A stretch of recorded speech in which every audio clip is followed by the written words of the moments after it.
দুদিন পরেই পহেলা ফাল্গুন, একই দিনে বিশ্ব ভালোবাসা দিবস, পরের সপ্তাহে আন্তর্জাতিক মাতৃভাষা দিবস। বসন্ত বরণে মেতে উঠবে উৎসবপ্রিয় বাঙালি। শহীদ বেদিতে দেওয়া হবে ফুলের অর্ঘ্য। দেশের বিভিন্ন প্রান্তের বাগান পূরণ করবে ফুলের চাহিদা। পাবনা থেকে রিজবিজয় এবং নারায়ণগঞ্জ থেকে আব্দুস সালামের তথ্য ও ছবিতে ডেস্ক রিপোর্ট। ভোরের আলো ফোটার আগেই পাবনার টেবুনিয়া ভজেন্দ্রপুর গ্রামের এই গোলাপ বাগানে কর্মব্যস্ততা। সুবাসিত এই বাগানটির মালিকাছা ইউনিয়নের ভজেন্দ্রপুর গ্রামের 3 ভাই।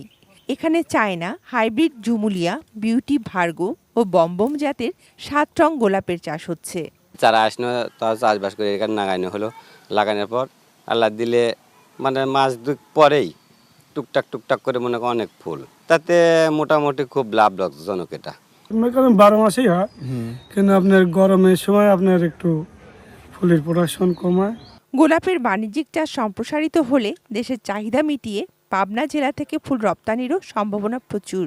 কৃষকরা তাদের দেখা দেখে উদ্বুদ্ধ হয়ে আসছে। আমাদের মাঠ পর্যায়ে যারা উপশহরে কৃষি কর্মকর্তা আছে তাদের কারিগরি যে বিষয়টা আছে সেই বিষয়ে তারা পরামর্শ দিয়ে যাচ্ছে, বিশেষ করে রোগ পোকামাকড় এবং প্রোডাকশন টেকনোলজি বিষয়ে তাদেরকে পরামর্শ দিয়ে যাচ্ছে। প্রতিদিনই নারায়ণগঞ্জের বন্দর উপজেলার কালাগাছি ইউনিয়নের সাবদি, দিঘলদি ও মাধবপাশা সহ 10টি গ্রামের ফুলবাগানে দর্শনার্থীদের উৎসব মুখরতা। গত 10 বছর ধরে দেশি বিদেশি অন্তত 40 জাতের ফুলের চাষ হচ্ছে বন্দরে। বিশেষ দিবসগুলোতে দেশের প্রধান ফুল ব্যবসা কেন্দ্র করে রাজধানী শাহবাগে সরবরাহ করা হবে এসব বাগানের ফুল।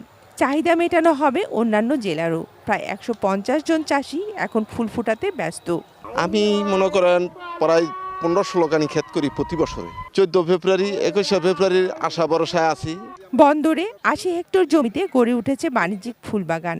আশা করা হচ্ছে এবছর 4 কোটি টাকারও বেশি ফুল সরবরাহ করবে বন্দর। ফুল চাষে সাধারণত দেখা যায় যে লেট বৃষ্টি যদি হয়, যেটা হচ্ছে নভেম্বর ডিসেম্বরে গত বছর ছিল, সেটা এবার না হওয়াতে এবার আবহাওয়া অনুকূলে আছে এবং আশানুরূপ হতে চাষিরা এই ফলন পাবে। Shakil Aziz, desk report, ATN news.